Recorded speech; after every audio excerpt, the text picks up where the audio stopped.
तो कैसे हो आप सब लोग। आई होप सो आप सब लोग बहुत अच्छे होंगे और अपना ख्याल रख रहे होंगे। आज हम पढ़ने वाले हैं अध्याय 3 प्रतिकूल मानसिकार पर्व। मैं अध्याय का नाम इसलिए यहाँ पे रख रही हूँ क्योंकि अगर आपको कोई टॉपिक सर्च करना रहे तो जल्दी से आपको मिल जाए, इसलिए मैंने अपने तरफ से अध्याय 1, अध्याय 2, अध्याय 3 इस प्रकार से रखा हुआ है इसमें। तो चलिए हम सुनते हैं प्रतिकूल मानसिकार पर्व। मानसिकार का अर्थ होता है चिंतन मनन संकल्प विकल्प। यह चिंतन मनन सम्यक प्रकार का भी हो सकता है और गलत प्रकार का भी।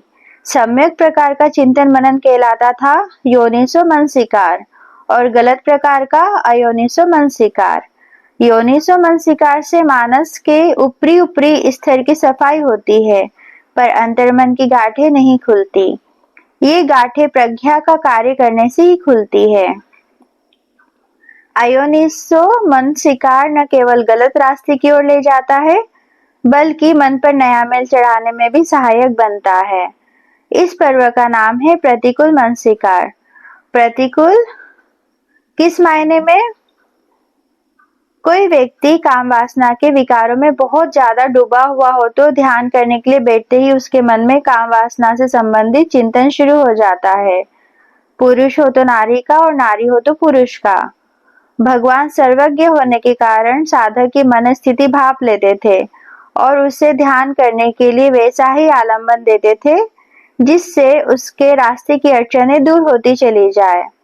विचारधीन पर्व इसी उद्देश्य की पूर्ति के लिए है। जब किसी व्यक्ति के मानस में काम वासना के अनुकूल ही अनुकूल चिंतन चल रहा हो तो वह समाधि का काम नहीं कर सकता। प्रज्ञा के काम का तो प्रश्न ही कहाँ उठता है। अतः काम वासना के अनुकूल चिंतन को काम वासना के प्रतिकूल करना अभिष्ट हो जाता है। इसके लिए भगवान ने मानव शरीर की 32 प्रकार की गंदगियां गिनाई हैं, जिनका चिंतन मनन करने से काम वासना के चिंतन में रोक लगती है और वह इससे प्रतिकूल दिशा में चलने लगता है। शरीर की गंदगियां है केश, लोम, नख, दांत, मांस, नसों का जाल, हड्डी, पीप, लहू, लार, पसीना, मलमूत्र इत्यादि। सिर से लेकर पांव तक यही कुछ है और कुछ नहीं। ऐसा कोई वस्तु नहीं है जो सुंदर कहला सके। अतः इन गंदगियों के प्रत्यवेक्षण से साधक का वासनाओं के अनुकूल चिंतन वासनाओं के प्रतिकूल होने लगता है। यहाँ यह ध्यान देने योग्य है कि वासनाओं के अनुकूल चिंतन को वासनाओं के प्रतिकूल बनाने के लिए भी असत्य को आधार नहीं बनाया गया है, जैसा कि शरीर की गंदगी एक प्रत्यक्ष सत्य है। अस्तु, जब साधक हर गंदगी को अलग अलग करके इस पर चिंतन करता है तब आगे जाकर एक ऐसी अवस्था आ जाती है जब चित्त एकाग्र होने लगता है। विपश्यना का काम उसके बाद ही शुरू होता है। यदि विपश्यना का काम रंच मात्रा भी न किया जाए और चित्त की एकाग्रता को पुष्ट करने के काम में ही लगा रहा जाए तो समाधियां प्राप्त होने लगती है, जिन्हें उन दिनों की भाषा में ध्यान कहा करते थे। ये ध्यान 8 प्रकार के होते थे। पहला ध्यान, दूसरा ध्यान, तीसरा ध्यान, चौथा ध्यान और फिर इसके आगे 5वां, 6वां, 7वां व 8वां ध्यान। इन ध्यानों में संप्रज्ञान नहीं होता था, यानी विपश्यना नहीं होती थी। यही कारण था कि इन 8 ध्यानों में पारंगत हो जाने पर भी कोई व्यक्ति अपने विकारों की जड़ें नहीं निकाल पाता था। ऐसा भी नहीं था कि इन ध्यानों से मन की सफाई बिल्कुल नहीं होती थी। काफी सफाई होती थी, परंतु अंतर्मन की गहराइयों में दबे हुए अनुशय क्लेशों की उदीर्णा नहीं होती थी।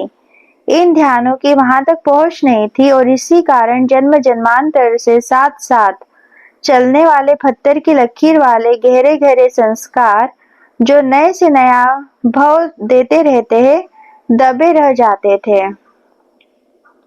8 ध्यानों में निष्णात व्यक्ति ऊंचे से ऊंचे लोक को भी प्राप्त कर सकता था, जिसे भवाग्र कहते थे।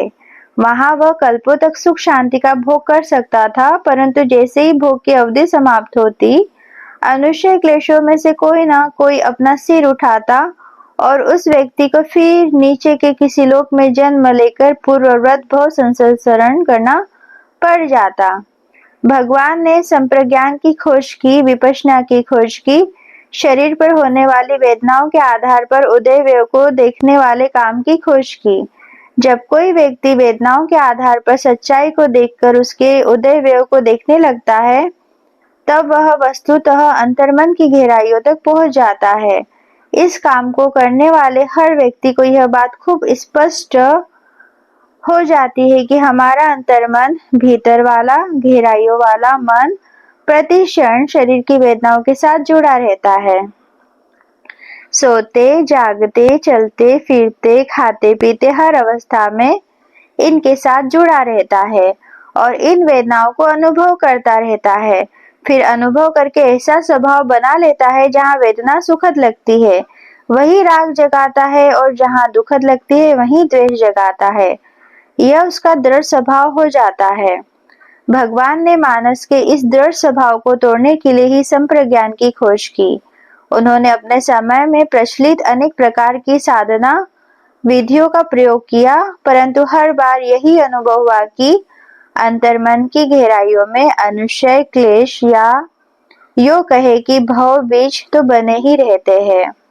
अतः वे अपने भीतर खोज करते करते इस निष्कर्ष पर पहुंच गए कि इन अनुशय क्लेशों को समाप्त करने का एक ही तरीका है और वह है कि शरीर पर होने वाली वेदनाओं के सहारे अनित्य बोध जगाओ, क्योंकि इन वेदनाओं का गहराइयों वाले मन से बड़ा गहन संबंध है। उन्होंने स्वयं प्रयोग करके देखा कि इस प्रकार से अनित्य बोध जगाने पर मन के भीतर संचित कर्म संस्कारों की उदयना होकर निर्जरा होने लगती है। ये संस्कार उभरते हैं, नष्ट होते हैं, उभरते हैं, नष्ट होते हैं और जब सभी संस्कार उभर कर नष्ट हो जाते हैं, तब भीतर कोई भवबीज बचा हुआ न रह जाने से भव संसरण से मुक्ति मिल जाती है। उन्होंने स्वयं इसी प्रकार से मुक्ति प्राप्त की और फिर इसी विद्या को मुक्त हस्त से लोगों में बांटा। प्रकरण प्राप्त पर्व के अनुसार शरीर की गंदगियों को देखते चले जाने से इस बात की संभावना होने लगती है कि इन गंदगियों का बाह्य प्रक्षेपण होने लगे। किसी किसी को बंद आंखों से नरकंकाल दिख सकता है, नसों का जाल दिख सकता है, मांस के लोथड़े दिख सकते हैं, परंतु ऐसे व्यक्तियों को इनकी अवहेलना कर शरीर पर होने वाली वेदनाओं पर मन टिकाकर उनके उदयव्यय के स्वभाव को जानने के निर्देश दिए जाने चाहिए। इन निर्देशों के अनुसार काम करने पर साधक मुक्ति के मार्ग पर अग्रसर होकर उन सभी स्टेशनों से गुजरने लगेगा जिनकी विशद चर्चा पहले की जा चुकी है। पांचवा है धातु मन सिकार पर्व। यह पर्व भी पिछले पर्व के समान मन सिकार, चिंतन मनन से ही संबंधित है। इस प्रकार यह भी एक प्रारंभिक कदम ही है। इसके अनुसार कोई व्यक्ति अपने भीतर कोई ना कोई धातु ही देखता है। ये धातुएं 4 प्रकार की है: पृथ्वी धातु, जल धातु, अग्नि धातु तथा वायु धातु। शरीर में जो कुछ ठोस बना है उसे पृथ्वी धातु की संज्ञा दी जाती है, जैसे हड्डी। जो कुछ प्रवाहमान है उसे जल धातु की, जैसे रक्त। भीतर की सर्दी गर्मी कहलाती है अग्नि धातु। भोजन की पाचन क्रिया भी इसी के अंतर्गत आती है और भीतर जो गैस वगैरह होती है उसे कहते हैं वायु धातु। साधक इन धातुओं को इस प्रकार जानता हुआ बार बार यही चिंतन करता है कि मेरे भीतर इन 4 धातुओं को छोड़कर और है ही क्या? पृथ्वी है, जल है, अग्नि है, वायु है और क्या है? हड्डियां है, तरल पदार्थ है, पाचन क्रिया है, गैस है और क्या है? मैं जिसे बड़ा सुंदर कहता हूँ वो क्या है इसमें?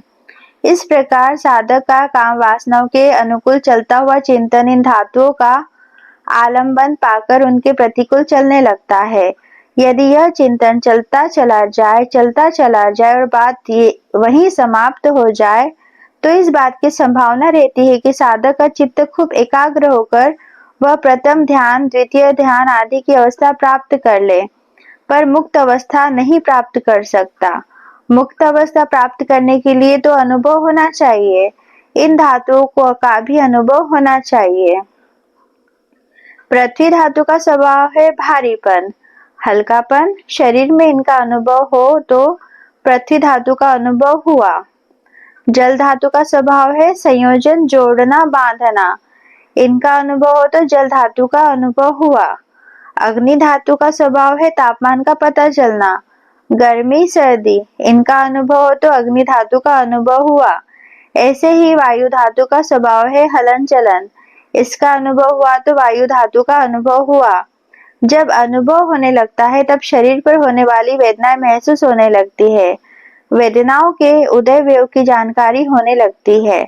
बस यही संप्रज्ञान होता है और इसके सहारे ही गाड़ी मुक्ति के मार्ग पर अग्रसर होने लगती है और इस मार्ग पर चलते चलते वही स्टेशन आने लगते हैं जिनका पूर्व में उल्लेख किया जा चुका है। छठवां है नवशिवथिक, 9 प्रकार के शमशानों का पर्व। यह पर्व ऐसे व्यक्तियों के लिए है जो काम वासनाओं में इस कदर डूबे रहते हैं कि हजार समझाने पर भी कि शरीर के भीतर गंदगी ही गंदगी है, किसी भी तरह की सुंदरता नहीं है। जब ध्यान करने के लिए बैठते हैं तब उनका चहेता सुंदर रूप ही सामने आता है, पुरुष हो तो नारी का और नारी हो तो पुरुष का। उनका मानस इसी सुंदर रूप में विचरण करता रहता है और उनके विचार भी इसी रंग से रंगे रहते हैं। वे इस अवस्था से अपने आप को उभार नहीं पाते, मानो कीचड़ में धंसे हो। इस पर्व के अनुसार ऐसे व्यक्तियों में शरीर के प्रति अत्यधिक आसक्ति तुड़ाने के लिए उन्हें कई प्रकार के शमशानों में भिजवाया जाता था। उनसे अपेक्षा की जाती थी कि वे वहां पर बैठकर मुर्दा लाशों को देखें। ये लाशें विकृति की भिन्न भिन्न अवस्थाओं में देखी जा सकती थी, 1 दिन पुरानी, 2 दिन पुरानी, 3 दिन पुरानी, फूली हुई नीली पड़ी, पीप, चूती अथवा भांति भांति के पशुओं द्वारा खाई जाती हुई, अथवा हड्डियों का ढेर बनी हुई, अथवा चूर्ण विचूर्ण हुई इत्यादि। मुर्दा लाशों की इस प्रकार की अवस्था देखकर साधक के मन में यह चिंतन चलना स्वाभाविक था कि जैसी अवस्था इनके शरीर की हुई है वैसी ही अवस्था मेरे शरीर की भी होने वाली है, अथवा जिस व्यक्ति के शरीर के प्रति इतनी आसक्ति है उस व्यक्ति का शरीर भी ऐसा ही हो जाने वाला है। धीरे धीरे इस प्रकार का चिंतन इसलिए आसान हो जाता था क्योंकि आंखों के सामने कोई मुर्दा पड़ा होता था और उसका भी इस कदर बिगड़ा हुआ स्वरूप कि उसके प्रति कोई आकर्षण हो ही नहीं सकता था। उक्त प्रकार से 9 तरह के शमशानों में शव दर्शन का काम भी एक प्रारंभिक कदम हुआ करता था, जिसका उद्देश्य काम वासना में आखंड डूबे हुए व्यक्तियों के मानस में काम वासना के प्रति निर्वेद जगाना था। ऐसा होने से काम वासना के अनुकूल चिंतन शनै शनै काम वासना के प्रतिकूल होने लगता था, जिससे गाड़ी पटरी पर आ जाती थी और फिर संप्रज्ञान के साथ मुक्ति के पथ पर अग्रसर होने लगती थी और फिर वहीं के वही स्टेशन। इस प्रकार विभिन्न पर्वों के अंतर्गत 6 प्रकार से कायन उपासना करने का विधान किया हुआ है। पहले पर्व के अनुसार आनापान के सारे ध्यान की ओर न जाकर संप्रज्ञान की ओर आगे बढ़ते हैं और प्रायः 2-3 दिन में हर किसी को शरीर पर होने वाली वेदनाओं की अनुभूति होने ही लगती है। वेदनाओं की अनुभूति होने लगी कि संप्रज्ञान का काम शुरू हो जाता है और विपश्यना की ओर आगे बढ़ जाते हैं। यह कतई आवश्यक नहीं है कि हर व्यक्ति हर पर्व के अनुसार काम करे। अलबत्ता तीसरा पर्व हर मुमुक्षु के लिए अनिवार्य है। इस पर्व के अनुसार हर किसी को संप्रज्ञान में से गुजरना ही होता है। आगे जाकर ऊंची अवस्थाओं तक वही पहुंच पाता है जो संप्रज्ञान की निरंतरता बनाए रखने में सफल होता है। इस कार्य में जो जितना सफल रहता है वह उतना आगे बढ़ता चला जाता है। बाकी पर्वों से काम शुरू करने पर भी कायन उपासना हो जाती है और साधक मुक्त अवस्था तक पहुंच सकता है। दोस्तों, आज तक के लिए इतना ही। कल हम पढ़ेंगे वेदनानुपश्यना, तो बने रहिए चैनल पर। मिलते हैं हम नेक्स्ट वीडियो में। Bye bye and take care.